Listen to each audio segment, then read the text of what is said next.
ఓం సాయిరామ్ సమర్థ సద్గురు సాయినాథ్ మహారాజుకి జై. సాయి భక్తులందరికీ నమస్కారం అండి.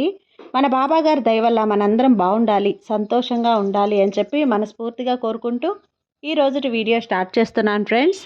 ఇక ఈరోజు వీడియోలో మనం చూడబోయేది ఏంటి అంటే, తల్లి కంగారు పడకు.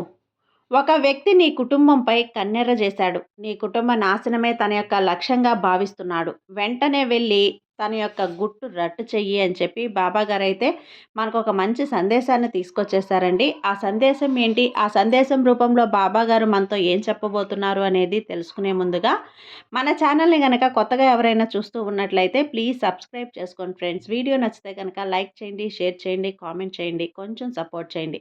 ఇక వీడియోలోకి వెళ్ళబోయే ముందుగా ఒక్కసారి మనకు తెలిసిన గురువుగారండి, షిరిడి సాయిబాబా ఆశీస్సులతో జ్యోతిష్యం చెప్తున్నారు గురూజీ సుబ్రహ్మణ్యం రాజు గారు. నెంబర్ 1 వశీకరణ స్పెషలిస్ట్. వీరి మొబైల్ నెంబర్ 9908224144. ఎలాంటి ప్రాబ్లం ఉన్నా సరే కేవలం ఫోన్ ద్వారా పూజలు చేసి పరిష్కరించేస్తారు. నేరుగా వెళ్లాల్సిన పని లేదు. పర్సనల్గా మీట్ అవ్వాల్సిన అవసరం కూడా లేదు. ఉన్న చోటనే కదలకుండా, మూడో కంటికి తెలియకుండా మీ మొండి సమస్యలను సైతం మీరు పరిష్కరించుకోవచ్చు. ప్రేమ, పెళ్లి, ఉద్యోగం, రాజకీయం, విదేశీ ప్రయాణం, ధనం నిలకడగా లేకపోవటం, భార్యాభర్తల మధ్య గొడవలు, ఆస్తి తగాదాలు, అప్పుల బాధలు, స్త్రీలు పురుషులు ఎటువంటి గుప్త సమస్యలున్నా సరే నెంబర్ 1 వశీకరణ స్పెషలిస్ట్. మీ మీద, మీ ఇంటి మీద చెడు ప్రయోగం జరిగినా, చేసి ఉన్నా కూడా నరదృష్టి, నరగోష్ట, సంతాన సమస్యలు, భార్యాభర్తల మధ్య, లవర్స్ మధ్య అనుమానాలున్నా, అపార్థాలున్నా, థర్డ్ పర్సన్ ఉన్నా సరే, అత్తాకోడళ్ళ మధ్య సఖ్యత లేకపోయినా ప్రతి ఒక్క ప్రాబ్లంకి చక్కటి సొల్యూషన్ ఇస్తున్నారండి. మీ వివరాలన్నీ కూడా సేఫ్ అండ్ సెక్యూర్గా ఉంచుతారు. మీకే కాదు, దేశ విదేశాల్లో ఉన్నవారు ఎలాంటి ప్రాబ్లమ్స్నైనా సరే పరిష్కరించుకుంటున్నారు. ఎంతోమంది విదేశాల్లో ఉన్నటువంటి వారు, దిక్కుతోచని పరిస్థితుల్లో అయోమయ స్థితిలో ఉన్నవారు ఇప్పుడు గురువుగారికి కాల్ చేసి వాళ్ళ ప్రాబ్లమ్స్ని సాల్వ్ చేసుకొని ఈరోజు హ్యాపీగా లైఫ్ లీడ్ చేస్తూ చాలా సంతోషంగా ఉన్నారు. కాబట్టే స్క్రీన్ మీద ఉన్నటువంటి నెంబర్కి ఒకసారి కాల్ చేయండి. మీ ప్రాబ్లంని గురువుగారితో పంచుకోండి. ఖచ్చితంగా గురువుగారు మీ ప్రాబ్లంకి సొల్యూషన్ చూపిస్తారు. ఇక వీడియోలోకి వచ్చేస్తే, తల్లి బాగా కంగారు పడిపోతున్నావు కదా. ఈ సందేశం విన్న వెంటనే నీలో మనసు నిండా కూడా చాలా ధైర్యాన్ని కోల్పోయి కంగారుగా ఉన్నావు. అలా ఎప్పుడూ పడకమ్మా. నీ వెంట నీ బాబా నేనున్నాను కదా. నీ యొక్క కుటుంబంపై ఒక వ్యక్తి కన్నెర్ర చేశాడు. తన యొక్క ధ్యేయం, తన యొక్క లక్ష్యం ఏమన్నా ఉంది అంటే అది నీ కుటుంబ నాశనమే కోరుకుంటున్నాడు. వెంటనే వెళ్ళి తనని బట్టబయలు చేయి, దాన్ని బయటికి లాగు.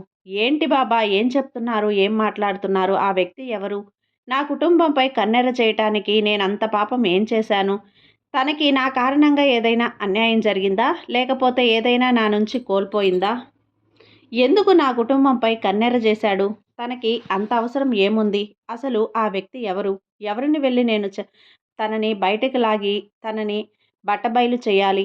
ఇన్ని అనుమానాలు నీకు వస్తున్నాయి కదమ్మా, అన్నీ కూడా నేను క్లియర్ చేస్తాను. జాగ్రత్తగా విను, ఏం చెప్తున్నాను అనేది నీకు ఇప్పుడే నేను. ఎందుకంటే నువ్వు గనక ఈ సమస్య నుంచి బయటపడలేదు అంటే నీ కుటుంబమే పూర్తిగా ఒక అంధకారంలోకి వెళ్ళిపోవాల్సి వస్తుంది. కాబట్టి ఈ బాబా ఉన్నంత వరకు కూడా నీకు అటువంటి పరిస్థితి కానీ, దుస్థితి కానీ రాకుండా చేస్తాను. నా మీద నీకు నమ్మకం ఉంది కదా, ఆ నమ్మకాన్ని నేను చెప్పిన మాట విని నిజం చేసుకునే ప్రయత్నం చెయ్యి. మొదట నీకు ఆ వ్యక్తి ఎవరనేది చెప్తాను, జాగ్రత్తగా విను. ఆ వ్యక్తి నీ యొక్క రక్త సంబంధం కాదు. అదేవిధంగా నీ తల్లి వైపు ఉన్న బంధం కూడా కాదు. అదేవిధంగా నీ స్నేహితులలో ఉన్న వాళ్ళు కూడా కాదు. ముఖ్యంగా ఆ వ్యక్తి నీ ఇంటి పేరుతో పాటు తన ఇంటి పేరు కూడా ఒకటై ఉంటాడు.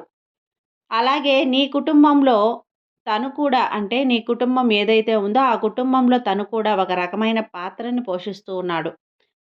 నువ్వు ఏ విధంగా అయితే వెళ్ళావో తను కూడా అదే విధంగా ఆ ఇంట్లో అడుగుపెట్టాడు. ఆ వ్యక్తి ప్రధాన లక్ష్యం మొదటి నుంచి కూడా నిన్ను చూడలేకపోవటం. నువ్వు తింటున్నా, నువ్వు ఏదైనా కానీ, మంచి బట్టలు ధరించినా, నీ భర్తతో నువ్వు బాగున్నా, నీ భర్త మంచి సంపాదన తెచ్చిపెడుతూ ఉన్నా, మీ కుటుంబంతో కాస్త సంతోషంగా మీ కుటుంబం అంతా కూడా అందరూ అనుకూలంగా ఉంటూ ఉన్నా కానీ చూస్తూ ఉండలేకపోతున్నాడు. నువ్వు ఎదుటి వారితో కాస్తంత స్నేహంగా మెలుగుతూ ఉన్నా కానీ, నువ్వు సంతోషపడుతున్నా కానీ, లేదా నువ్వు బంగారం వేసుకున్నా, నీ భర్తతో నువ్వు అనుకూలంగా ఉన్న ఏ పనిలోనైనా సాయం చేస్తూ నీ భర్తని కొంచెం నువ్వు ఎదుగుదలకు నువ్వు సహాయం పడుతూ ఉన్నావు కదా! ఇవన్నీ కూడా తను చూడలేకపోతున్నాడు. నీ బ్రతుకు నువ్వు బ్రతుకుతూ, నీ పనులు నువ్వు చేసుకుంటూ, నీ కుటుంబంతో నువ్వు సంతోషంగా ఉంటూ, నీ రూపాయి నువ్వు సంపాదించుకున్నా కూడా చూడలేకపోతున్నాడు. మొదటి నుంచి కూడా నిన్ను ఈర్ష్య పడుతూనే, నీ మీద అసూయ చూపిస్తూనే ముఖ్యంగా తన దగ్గర ఉన్న గొప్ప లక్షణం ఏంటి అంటే ఈర్ష్యను కానీ, అసూయను కానీ తన యొక్క మొహం మీద ఎప్పుడూ కూడా కనపడనివ్వకపోవటం. నీతో ప్రేమగా ఉన్నట్లే నటిస్తూ ఉంటాడు కానీ, నీ మీద ఎప్పుడూ కూడా అది చూపించడు. నీ ఇంటి ఆడబిడ్డను తన భార్యగా, తన భాగస్వామిగా చేసుకొని, తన భార్యకు లేనటువంటి సుఖమనేది నీకు ఉంది. నీకు ఎక్కువగా ధనమనేది ఉంది. నీకు ఎక్కువగా నీ ఇంట్లో విలువనేది ఉంది అనేది తను చాలా ఓర్వలేకపోతూ ఉన్నాడు. నీతో పాటు నీ కుటుంబ సభ్యులను కూడా వాడుకుంటూ, తన కుటుంబ యొక్క ప్రధాన లక్షణం తన గురించి, నీ గురించి నీవు ఉపయోగించుకునే తెలివితేటలన్నీ కూడా తెలుసుకొని, వాటిని ఒక్కొక్కటిగా అమలు చేసుకుంటూ, తన జీవితంలో ఒక కొత్త ప్రయాణాన్ని మొదలుపెట్టి, ఇటు వెళ్ళి అటు కాపీ కొట్టడం అంటూ ఉంటారు కదా! తన జీవన శైలనేది మార్చుకొని, అవి తనంతటికి తాను కలిగిన తెలివితేటలుగా ఎదుటివారికి బాగా కనపడేలా చేస్తున్నాడు. ఎందుకంటే, తను చాలా తెలివైన వాడని చెప్పి నలుగురిలో చెప్పుకోవడం కోసం, తన భార్యను అంటే తన భాగస్వామిని కూడా నీ అంతటి వానిగా చేయడం కోసమే ఈ ప్రయత్నాలన్నీ కూడా చేస్తున్నాడు. ఏదైనా కానీ మనసులో ఒక స్వచ్ఛమైన ప్రవర్తన అనేది ఉన్నప్పుడు నలుగురికి మంచిగా కనిపిస్తారు. కానీ ఈ విధంగా అడిగి తెచ్చుకొని, చూసి చేయటం వల్ల వచ్చేటువంటి తెలివితేటలు స్వచ్ఛమైన మనసుని, స్వచ్ఛమైన బుద్ధిని కల్పించలేవమ్మా. కుటుంబం సపోర్ట్ అనేది కూడా ఎప్పుడూ మంచివారికే ఉంటుంది. మాట తీరు ఏదైతే ఉంటుందో కొంతమంది గలగలా మాట్లాడేస్తూ ఉంటారు. కొంతమంది ఎదుటి వారిని తేలిగ్గా కలిపేస్తూ ఉంటారు. కొంతమంది కొంచెం నలుగురిలో కలవడానికి భయపడుతూ ఉంటారు. అలా నీ మనస్తత్వం అనేది నీ పని నువ్వు చూసుకోవటం లేదా నువ్వు ఏదైనా ఎక్కడికైనా వెళ్ళాలి అన్నా నీ కుటుంబ సభ్యులతో, నీ లైఫ్ పార్ట్నర్‌తో నువ్వు ఉపయోగించుకొని వెళ్ళటం, నీ పని పట్ల లేదా నువ్వు చేసే ఉద్యోగం పట్ల ఎవ్వరిని కూడా ఇన్వాల్వ్ చేయకపోవటం, నువ్వు ఎక్కడైనా వెళ్ళేటప్పుడు ఎవరికీ కూడా సంప్రదించకుండా నీ పని మీద నువ్వు చూసుకొని వెళ్ళి దాన్ని సక్సెస్‌ఫుల్‌గా కంప్లీట్ చేసుకొని రావటం. ఇవన్నీ కూడా వారికి నచ్చడం లేదు. ఎందుకంటే ఇక్కడ వారు కోరుకునేదేంటి? ప్రతి చిన్నదానికి, పెద్దదానికి నువ్వే వారి మీద ఆధారపడాలి. వారి కింద లొంగి బ్రతకాలి. వారు చెప్పిన మాట వినాలి. వాళ్ళ కాళ్ళు కింద పెట్టకుండా నిన్ను ఒక కీ ఇచ్చే బొమ్మలాగా వారి చేతిలో పెట్టుకొని అది తిప్పుతూ ఉంటే వారు ఎలా ఆడమంటే నువ్వు అలా ఆడాలి అని చెప్పి కోరుకుంటున్నారు. కానీ మొదట్లో నువ్వు అమాయకంగా ఉన్నప్పుడు వాళ్ళ గురించి నీకు పూర్తిగా తెలియనప్పుడు అసలు సమాజంలో మనుషులు ఇలా ఉంటారా అని చెప్పి నీకు అర్థం కానప్పుడు వారు చెప్పిన మాటలు విని వారికి సేవలు చేసుకుంటూ వారికి నచ్చినవన్నీ కూడా చేసి పెట్టుకుంటూ వారి చేతికి అందించుకుంటూ చాలా చక్కగా వారి అవసరాలన్నీ కూడా గడిపాం. కానీ అలాగే కనీసం వారి యొక్క నీళ్ళ బకెట్ కూడా నువ్వే బాత్రూంలో పెట్టేశావు. పళ్ళన్నీ చేతికి అందించి ఇచ్చావు. ఇదంతా చేయటం నేను తప్పని చెప్పి అనటం లేదు. కానీ అవతలి వారి మనసులో తను ఎవరు అనుకొని నన్ను నాకు చేస్తుంది, నా మీద ప్రేమ, గౌరవం ఉండబట్టే కదా తను నాకు చేస్తుందని చెప్పి అనుకోకుండా ఎలాగైనా కానీ నీ చేత చేయించుకొని వారు సరదాగా నవ్వుకోవటం, చాటుకు వెళ్ళి నీ యొక్క అమాయకమైన మనసుని పిచ్చిదానివని చెప్పి చెప్పుకోవటం. అదేవిధంగా నీ చేత రేపు ఇది చేపిద్దాం, అది చేపిద్దాం అని చెప్పి చెప్పుకోవటం. ఇలా వారి యొక్క లైఫ్ స్టైల్ అనేది అయిపోయింది. ఏవైతే రోజులన్నీ గడిస్తూ ఉన్నాయో, ఏవైతే నీకు దగ్గరగా ఉన్న నీ స్నేహితులు, నీ ఆస్తులు ఇది నువ్వు చేస్తున్నటువంటి కరెక్ట్ కాదు. నువ్వు వారి కింద బానిసలా బ్రతుకుతున్నావు. నీ యొక్క జీవన విధానం ఎలా ఉంది అంటే చాలా నష్టపోతావు. ఇలా ఉంటే గనక నువ్వు చాలా కోల్పోవాల్సొస్తుంది. ఇవన్నీ కూడా నీకు చెప్పాను. అప్పుడు నువ్వు కొంచెం కొంచెంగా తెలుసుకొని కొంచెం అసలు లోకం అంటే ఎలా ఉంటుంది? మనుషుల వ్యక్తిత్వాలంటే ఈ విధంగా ఉంటాయా అని చెప్పి నేర్చుకొని కాస్త వాళ్ళు యొక్క చెప్పిన పనులకి కానీ, చెప్పిన మాటలకి కానీ అడ్డు నిలబడటం నేను చేయను అని చెప్పి చెప్పడం. ఏదైనా నీకు నష్టం కలుగుతున్నప్పుడు ప్రశ్నించడం. ఇవన్నీ కూడా నువ్వు ఎప్పుడైతే చేయడం మొదలుపెట్టావో అప్పటినుంచి వారికి నీ మీద ద్వేషం అనేది మొదలైంది. ఎందుకంటే ఒకసారి లొంగావు కాబట్టి నిన్ను వాళ్ళు చూడగలుగుతున్నారు. ఇప్పుడైతే నువ్వు ఎదురు తిరిగి వాళ్ళకి ఎదురుగా వారితో పాటు పోటాపోటీగా నిల్చొని వారికంటే ఎక్కువ స్థానాన్ని ఆక్రమించుకొని కుటుంబంలో నీ యొక్క స్థానానికి, నీ యొక్క పాత్రకి ఒక విలువ అనేది సంపాదించుకున్నావు చూడు, దాన్ని వాళ్ళు చూడలేకపోతున్నారు. బిడ్డ, నీది చాలా మంచి మనసు. నలుగురితో పాటు కలిసిపోవాలి అనుకునే మనసు.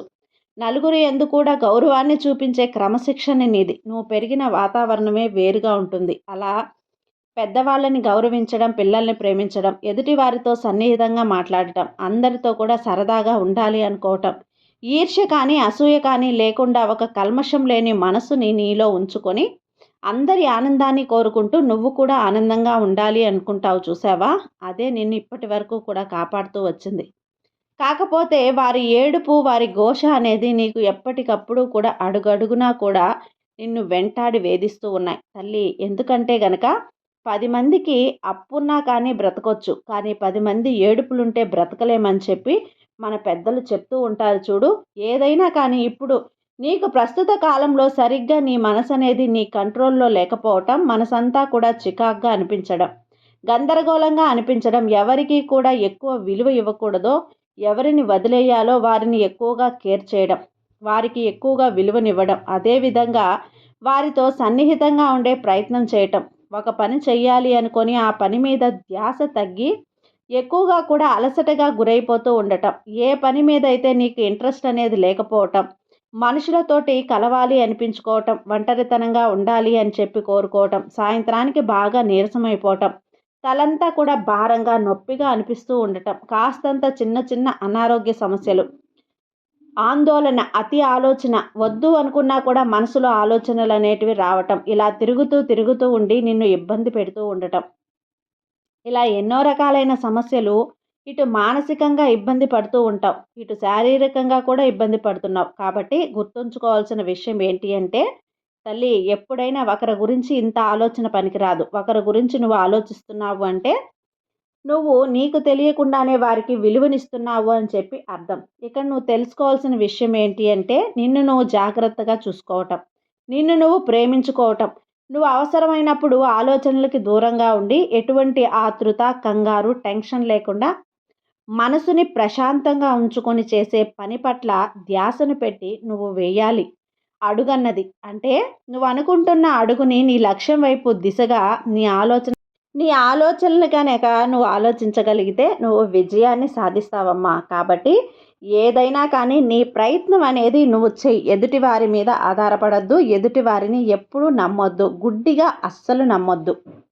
అక్కడ నీకు గుంట నక్కల్లాగా కొంతమంది నువ్వు ఎప్పుడొస్తావా, నిన్ను అవమానపరచాలా, ఎలా అవమానపరచాలా అని చూస్తూ ఉంటారు. కాబట్టి ఈ అవకాశాన్ని వారికి ఇవ్వకూడదు. నీ వాళ్ళు అనుకునే వాళ్ళు ఎప్పుడూ కూడా నీకు దూరమై వెళ్ళిపోతారు.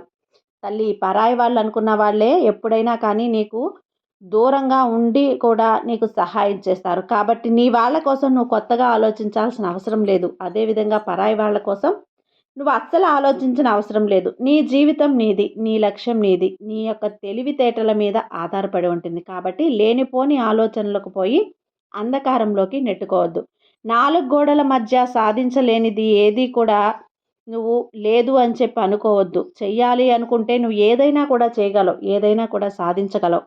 నీ దగ్గర ఉన్నటువంటి తెలివితేటలన్నీ కూడా నాకు బాగా తెలుసమ్మా. నీ తెలివితేటలను బయటపెట్టే విషయంలోనే కాస్తంత బిడియపడుతున్నావు, కాస్తంత భయపడుతున్నావు. కాబట్టి కంగారు పడకు. ఏ వ్యక్తి కూడా నిన్నేమీ చేయలేడు. నీకు ఎటువంటి హాని కలగకుండా, నీకు ఎటువంటి నష్టం అనేది జరగకుండా నేను చూసుకుంటాను.